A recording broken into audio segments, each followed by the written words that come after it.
اردو میں نماز پڑھنا، اردو میں یا اذان کہنا ایسا درست ہے یا نہیں، ایسا کرنا جائز ہے یا نہیں، ثواب ہوتا ہے یا گناہ؟ یعنی اردو سے مراد ایسا ہے کہ اس کا ترجمہ کہنا، یعنی جیسے سبحانک اللہم پاک ہے اللہ تبارک و تعالیٰ کی ذات، یعنی اذان یعنی اللہ اکبر، اللہ بہت بڑا ہے، اللہ بہت بڑا ہے، یعنی اس طرح کے الفاظ کہنا یہ درست ہے یا نہیں، ایسا کرنا چاہیے یا نہیں، اس کی تفصیل ہم آج کی حدیث مبارکہ میں ہم پڑھیں گے۔ تو ایک حدیث میں حضور علیہ الصلوۃ والسلام نے فرمایا قرب قیامت جو ہے دین مدینہ کی طرف سمٹ جائے گا۔ دوسری حدیث مبارکہ میں حضور علیہ الصلوۃ والسلام نے فرمایا کہ دین جو ہے حجاز کی طرف سمٹ جائے گا۔ کیا ان دونوں حدیثوں کا آپس میں اختلاف کیوں حضور علیہ الصلوۃ والسلام ہیں اور انہوں نے جو ہے دو باتیں کیوں کہیں، اس کے آپس میں اختلاف کیوں؟ تو آج کی حدیث مبارکہ میں ہم یہ پڑھیں گے، تو بغیر وقت ضائع کیے شروع کرتے ہیں۔ نحمدہ ونصلی ونسلم علی رسولہ الکریم، اما بعد فاعوذ باللہ من الشیطان الرجیم، بسم اللہ الرحمن الرحیم، مولا صلی وسلم دائما ابدا علی حبیبک خیر خلق کلہم۔ حضرت بلال ابن حارث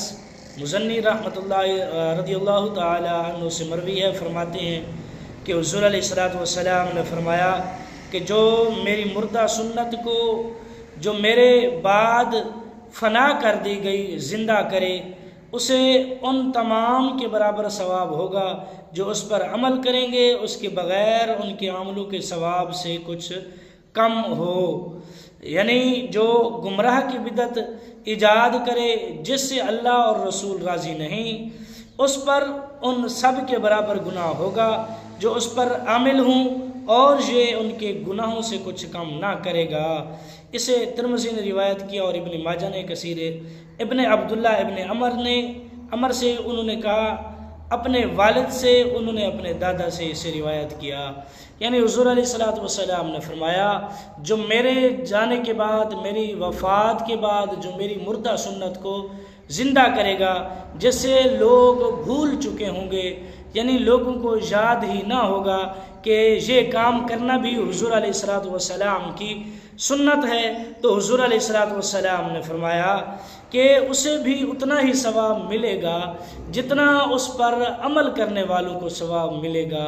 یعنی جس نے وہ سنت زندہ کی اسے تو ثواب ملے گا ہی ملے گا، جو اسے دیکھ کر اور لوگ جو ہے اس حدیث کو زندہ کریں گے، اس حدیث پر عمل کریں گے، انہیں بھی ثواب ملے گا، اور جس نے شروع سے زندہ کیا ہوگا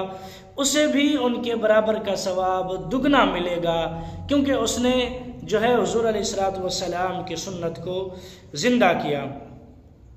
فرماتے ہیں یعنی جس سنت کو لوگوں نے چھوڑ دیا ہو اس پر خود بھی عمل کرے اور دوسروں کو بھی عمل کی رغبت دلائے، جیسے زمانہ موجود میں داڑھی رکھنا، کیونکہ یہ اللہ کا بندہ اس سنت کو زندہ کرنے میں لوگوں کے طعنے مذاق برداشت کرتا ہے، سنت کی خاطر سب سختیاں جھیلتا ہے، لہٰذا بڑا غازی ہے۔ جو بھلائی کے موجود کو ثواب ملتا ہے وہی بھلائی کے لیے پھیلانے والے کو، یعنی جتنا ثواب اسے داڑھی رکھنے والے کو ملے گا اتنا ہی ثواب داڑھی رکھوانے والے کو ملے گا۔ دیکھ لو آج کے زمانہ میں جو ہے داڑھی والے لوگوں کو جو ہے لوگ کیسی نظروں سے دیکھتے ہیں، آپ لوگ بھی اسے بخوبی جانتے ہوں گے، یہاں اس کی تفصیل کرنے کی ضرورت نہیں ہے۔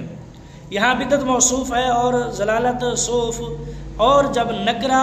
نکرے کی صفت ہو تو تخصیص کا فائدہ حاصل ہوتا ہے۔ یہاں ضلالت کے بعد ضلالت کی قید بدعت حسنہ کو نکالنے کے لیے، یعنی بری بدعتوں کا موجب مجرم ہے، یعنی جو بری بدعت ایجاد کرتا ہے، جو کام سرے سے دین میں ہے ہی نہیں، اسے جو ایجاد کرے وہ مجرم ہے، اور جو اس کے آگے کرنے والے ہیں، یعنی اگر اس کام کو لوگوں کی ترغیب دیتا ہے تو وہ بھی گناہ گار ہوں گے جو اس پر عمل کریں گے، اور جو اس کا موجد ہوگا یعنی جو اس کو ایجاد کرنے والا ہوگا وہ بھی ان میں برابر کا گناہوں میں شریک ہوگا۔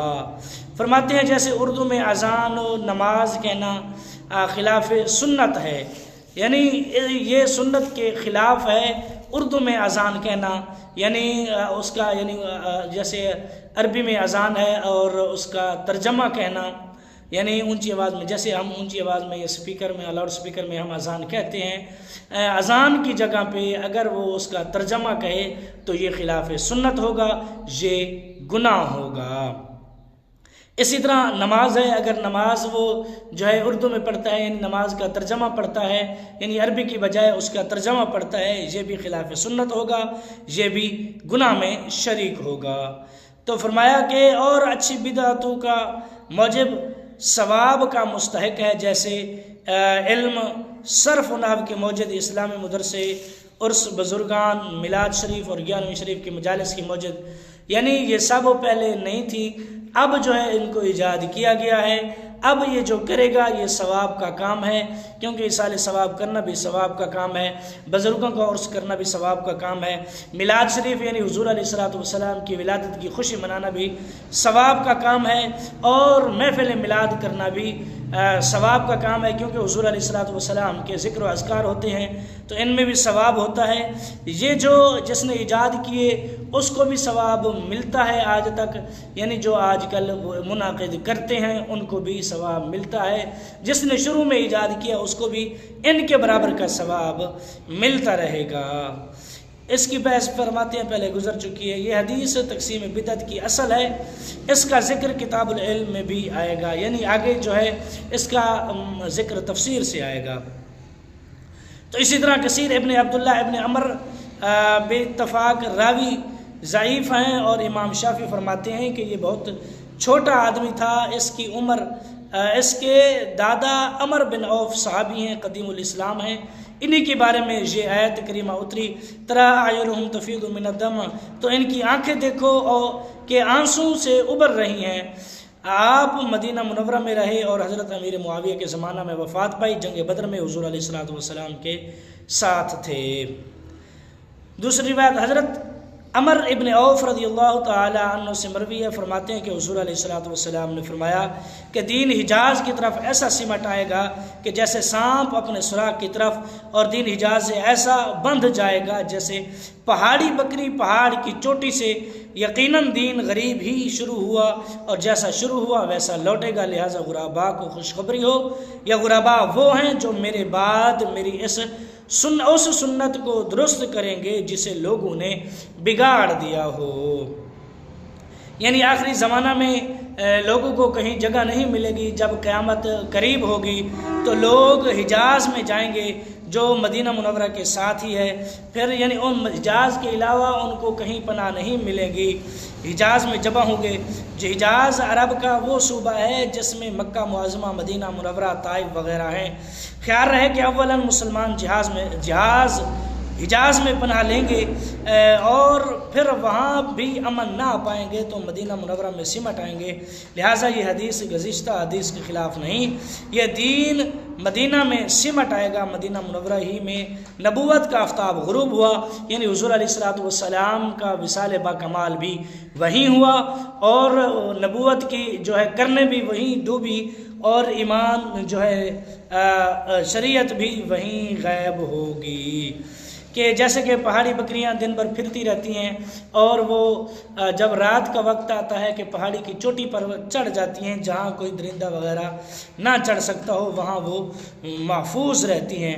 حجاز خصوصاً مدینہ منورہ اسلام کا تھان ہے، اس میں اشارتاً یہ فرمایا گیا کہ اسلام حرمین شریفین سے کبھی نہ نکلے گا اور سب مسلمانوں کا تعلق اس سے قائم رہے گا،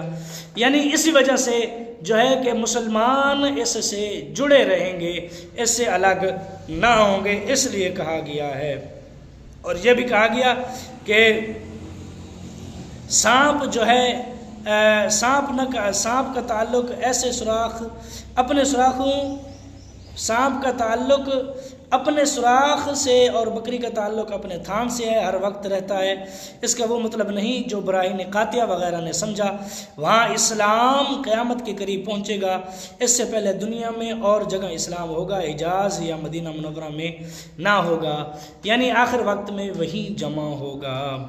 آج کے لیے صرف اتنا ہی، ملتے ہیں کل کی نئی ویڈیو میں۔ جس کو میری ویڈیو اچھی لگی ہو تو چینل کریں سبسکرائب، ویڈیو کو لائک اور شیئر ضرور کریں، تو دعاؤں میں یاد رکھنا۔ کل تک کے لیے اللہ حافظ۔